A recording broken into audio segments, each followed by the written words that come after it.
He started a fast bowlers camp in Karachi. So he wanted some of the batters to come and bat on those bowlers, right? So he asked me, ready? I was like, I'm ready. Bowled me in swinger.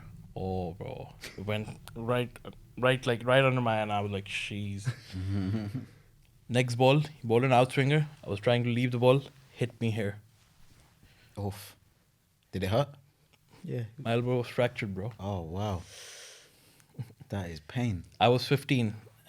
10 From years Wasim back. Akram. That's a story I can forever tell. So what happened was I had a plaster on and I went to the camp next day and he's like, oh, tera heart toot gaya. मैंने कहा टूट गया अब तो he's like, वाह भाई. मैंने कहा बस इस पे साइन कर दें आप कि मैं वो आज तक मेरे पास प्लास्टर पड़ा है उस पे sign by Wasim Akram. That's...